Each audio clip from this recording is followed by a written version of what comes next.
굿모닝. 성도님들 편한 밤 보내셨습니까? 멀리 버지니아에서 안부전합니다. 지금 저희는 성도님들 기도해 주신 덕분에 이곳 프리칭 컨퍼런스 와가지고 큰 은혜 받고 있습니다.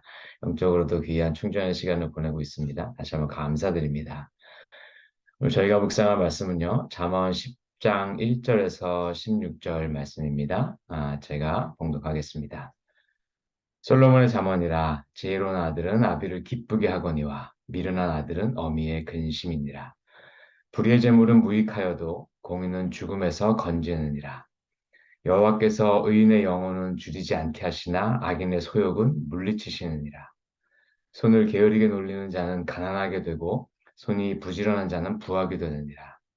여름에 거두는 자는 지혜로운 아들이나 추수 때에 자는 자는 부끄러움을 끼치는 아들이니라. 의인의 머리에는 복이 임하나 악인의 입은 독을 머금었느니라. 의인을 기념할 때에는 칭찬하거니와 악인의 이름은 썩게 되느니라. 마음이 지혜로운 자는 계명을 받거니와 입이 미련한 자는 멸망하느니라. 바른 길로 행하는 자는 걸음이 평안하려니와 굽은 길로 행하는 자는 드러나리라. 눈짓하는 자는 근심을 끼치고 입이 미련한 자는 멸망하느니라. 의인의 입은 생명의 샘이라도 악인의 입은 독을 머금었느니라. 미움은 다툼을 일으켜도 사랑은 모든 허물을 가리느니라. 명철한 자의 입술에는 지혜가 있어도 지혜 없는 자의 등을 위하여는 채찍이 있느니라. 지혜로운 자는 지식을 간직하거니와 미련한 자의 입은 멸망에 가까우니라. 부자의 재물은 그의 견고한 성이요 가난한 자의 궁핍은 그의 멸망이니라. 의인의 수고는 생명에 이르고 악인의 소득은 죄에 이르느니라. 아멘. 자, 오늘부터 우리는 다시 잠언을 묵상합니다. 잠언은 우리가 지난달에 묵상했던 1장에서 9장까지가 서러운 말씀이죠. 그리고 이제 오늘부터가 이제 본론인데요. 특별히 이제 10장부터는 솔로몬의 잠언이라라고 시작하는 24장까지 가장 이제 긴 부분인데 이 부분이 이제 구체적인 지혜를 말하는 잠언의 이제 메인 부분이 되겠습니다. 근데 이제 성도님들께서도 읽으시면서 느끼셨겠지만 이 표현법을 보면 이제 한 문장을 이제 반으로 잘라요. 그래서 이제 뒷부분이 앞부분을 부정하는 방식으로 표현을 합니다. 그러니까 이제 A는 이러이러한데 B는 저러저러하다라고 하면서 B가 A와 대조되는 어떤 이러한 대조적 병행절이라고 부릅니다. 이러한 표현을 하고 있는데요. 그럼 이제 본문에서 무엇을 대조합니까? 그 핵심은요, 의인과 악인을 대조하고 있습니다. 자, 그래서 이 지혜의 왕인 솔로몬이 의인과 악인을 대조하면서 오늘 말씀에서 특별히 강조한 세 가지 지혜가 있습니다. 이것을 함께 좀 살펴보도록 하겠습니다. 그 첫째는 뭐냐면 재물에 대한 지혜입니다. 솔로몬은 악인의 재물이 축복이 아니라고 말하고 있습니다. 비록 악인이 부자가 될 수는 있습니다. 그렇지만 그 악인의 재물은 축복이 아니다. 하나님께로부터 나온 축복이 아니다라는 말씀을 합니다. 그렇다고 해서 솔로몬이 재물 자체, 부 자체를 부정적으로 말하고 있지는 않습니다. 부 자체는 중립적인 겁니다. 그렇죠? 예를 들어서 15절 말씀을 봐도 부자의 재물은 견고한 성이요 가난한 자의 궁핍은 그의 멸망이다. 그러니까 부자의 재물이 그의 견고한 성이 되는 것입니다. 그러니까 부가 악한 것 자체는 아닌 것이죠. 그런데 솔로몬이 강조하고자 싶은 것은 뭐냐면 악인이 갖고 있는 부 혹은 그 부를 탐하려고 하는 그 탐욕 그거 자체는 악한 것이다라고 강조하는 것입니다. 이 말씀이 2절, 3절, 16절 말씀에 나와요. 특별히 이제 16절 말씀을 보면요. 악인의 소득은 죄에 이른다라고 말씀합니다. 그런 것 같아요. 이 악한 사람이 재물을 갖고 있으면요. 그 재물을 가지고 악한 행동만 합니다. 그렇죠? 그러니까 그 악인의 소득은 결국은 죄로 그 사람을 이끄는 그런 도구가 되는 것이죠. 자, 그럼 반대로 이런 질문도 생각해 볼 수가 있어요. 그럼 우리가 하나님 앞에서 의인이 되면 하나님은 그 의인에게 반드시 부의 축복을 주시느냐? 의인은 다 부자가 되느냐? 그렇지 않죠. 3절 말씀에서 우리가 그 힌트를 찾아볼 수가 있습니다. 여호와께서 의인의 영혼은 줄이지 않게 하시나 악인의 소욕은 물리치시느니라. 자, 의인의 영혼은 줄이지 않게 하신대요. 그러니까 성경이 약속하는 것은 뭐냐면 우리가 의롭게 살면 우리의 영혼 또 혹은 뭐 우리의 육신도 하나님께서는 줄이지 않게 우리의 필요를 공급해 주시는 것은 약속해 주십니다. 그렇다고 해서 의인이 다 부자가 된다고 말씀해 주지는 않습니다. 자, 그래서 재물의 축복을요, 우리는 좀 이렇게 보면 좋을 것 같아요. 우리가 하나님으로부터 받는 은사는 다 다르지 않습니까? 그렇죠? 재물의 축복도 그중에 하나로 보면 좋겠다라는 생각이 듭니다. 하나님께서 어떤 사람에게는요, 건강을 축복으로 주시죠. 또 어떤 사람에는요, 날카로운 지식을 축복으로 주시기도 하고요. 또 어떤 분들에게는 자녀에게 축복을 주시기도 하고, 또 정말 어떤 사람을 보면 그 인생 자체가 순적하신 분들도 계십니다. 또 어떤 사람에게는 재물의 축복도 주십니다. 그러니까 우리가 믿음 좋다고, 우리가 하나님 안에서 의롭게 되었다고 해서 재물의 축복을 다 받는 것은 아닙니다.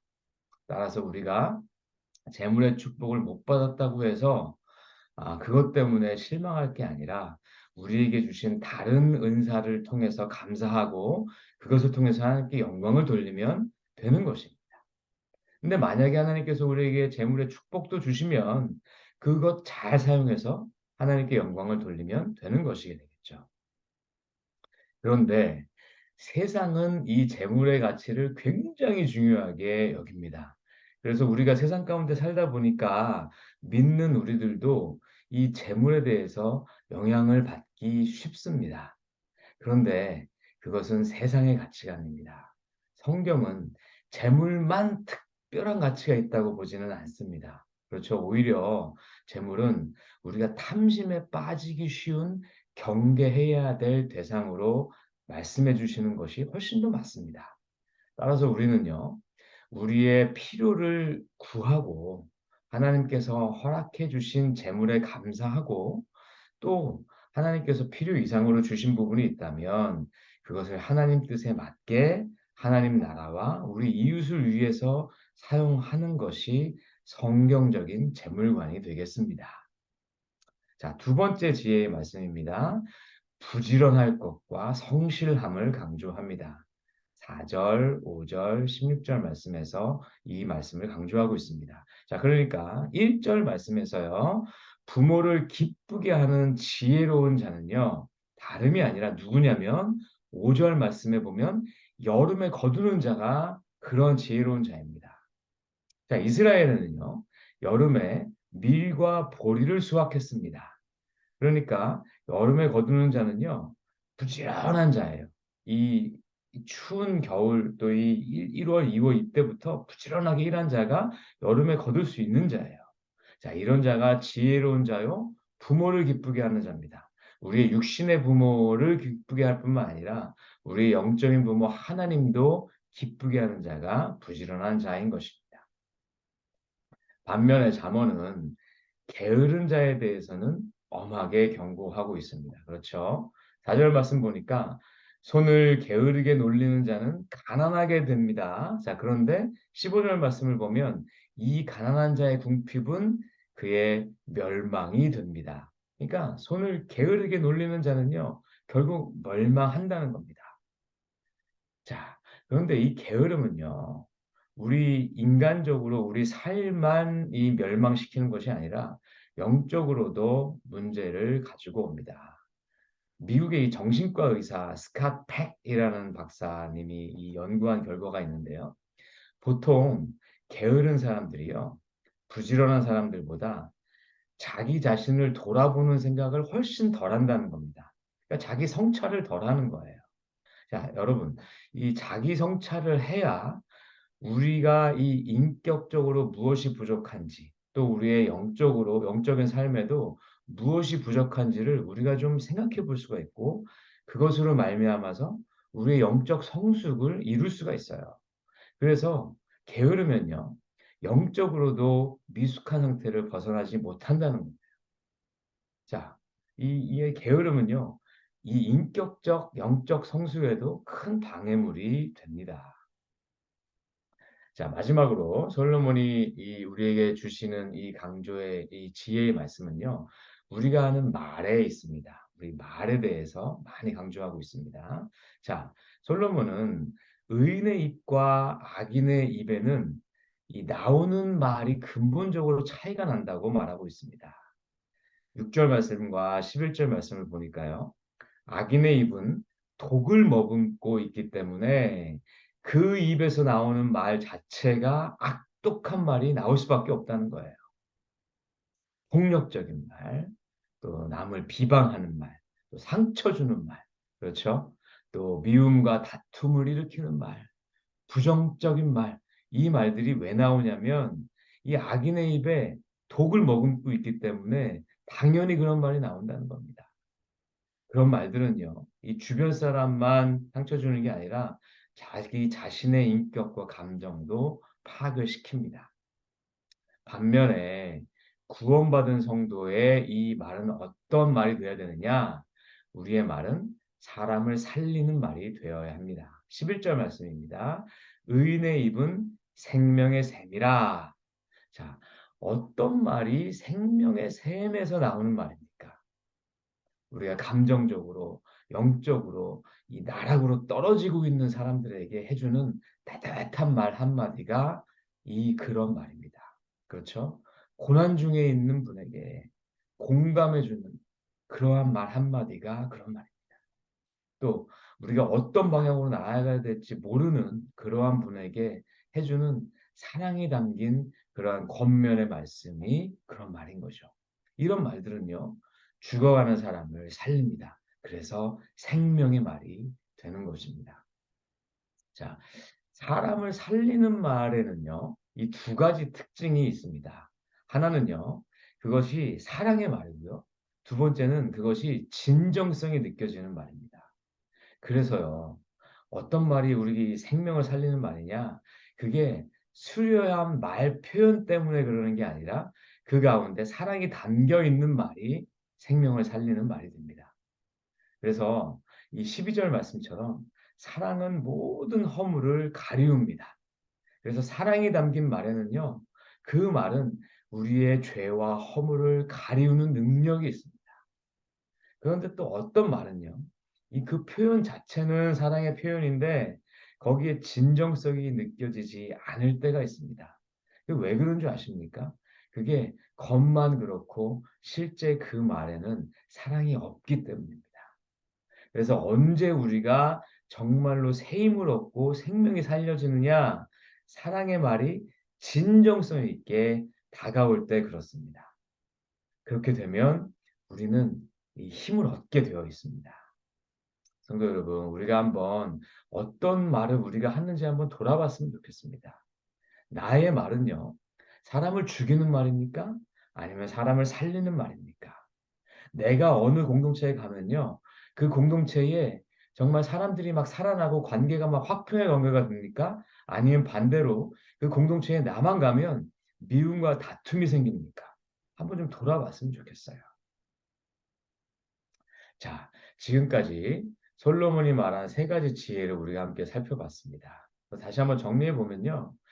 재물에 있어서 우리가 자족하는 법을 배우는 것이고요.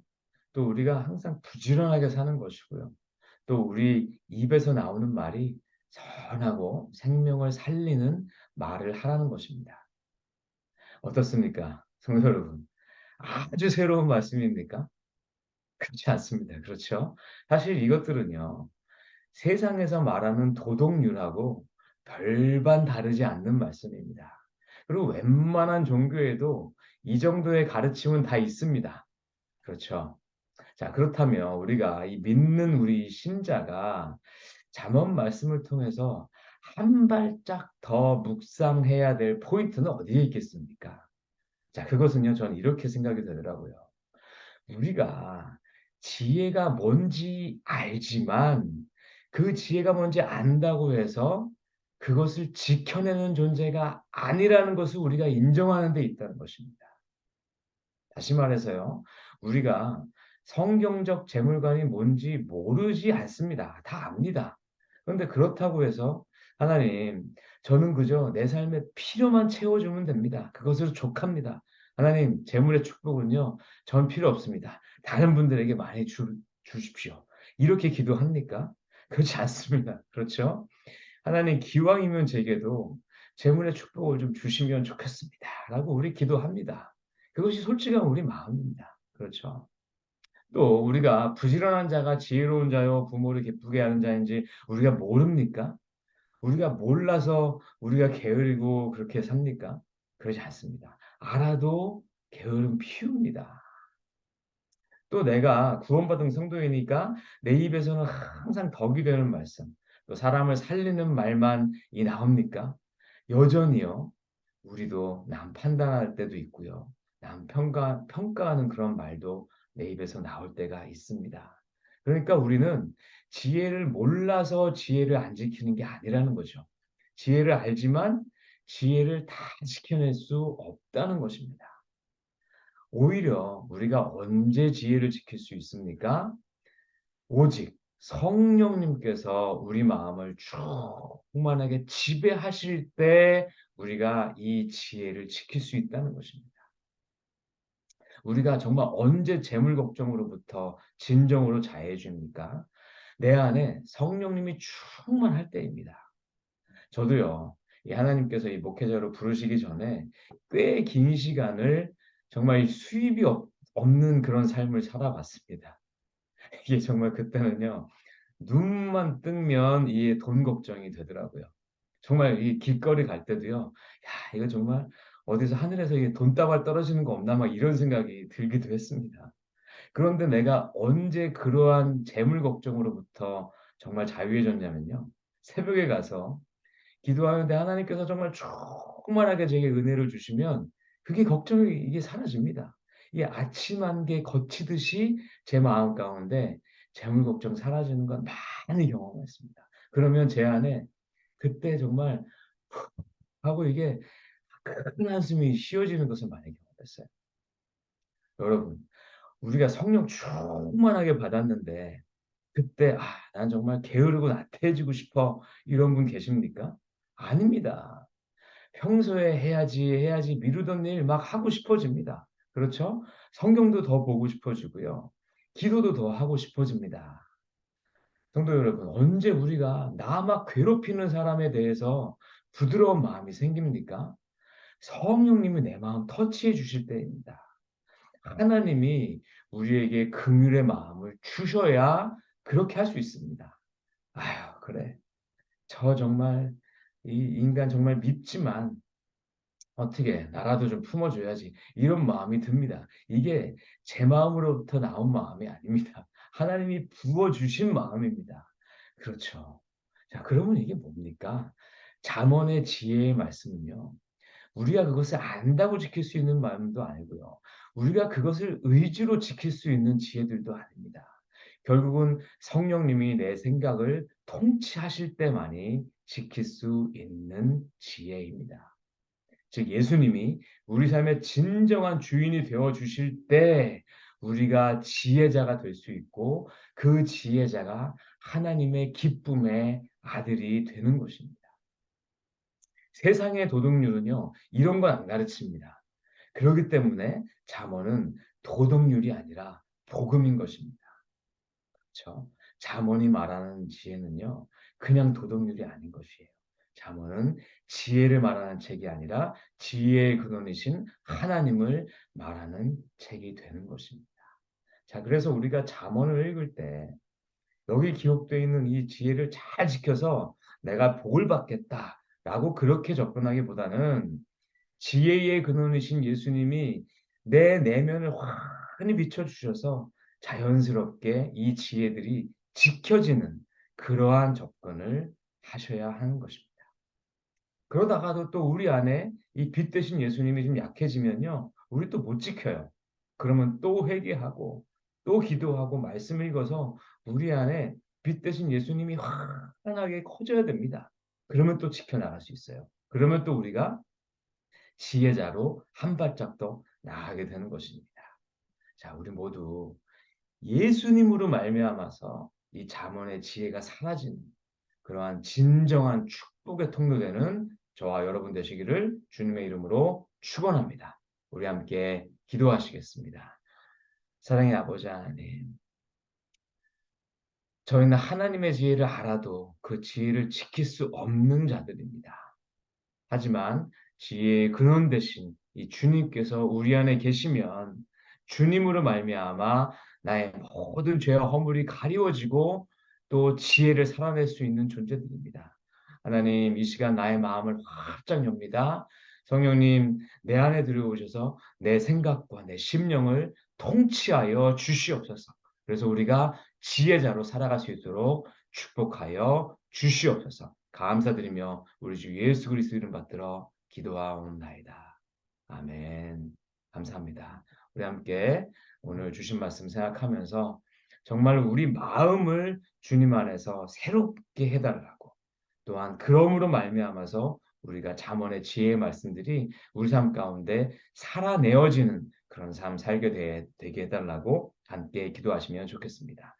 또 계속해서 우리 공동체, 우리 교회를 위해서 계속해서 기도해 주시고, 우리 공동체가 정말로 하나님으로 말미암아서 우리가 비전으로 삼고 있는 이 말씀 공동체, 제자 공동체, 미션을 공동체가 우리 공동체 가운데서 자연스럽게 살아내어지는 그러한 은혜가 있게 해달라고 기도해 주시면 감사하겠습니다. 끝으로 정말로 우리 주변에 재물 때문에 힘들어하시는 분들, 또 건강 때문에 힘들어하시는 분들 많이 계십니다. 조은구 변사님, 또 김영수 집사님, 에릭 펠트 성도님, 그 외 많은 환우분들 위해서 함께 기도해 주시고 우리 일상 가운데로 나아가시겠습니다. 우리 함께 기도하시겠습니다.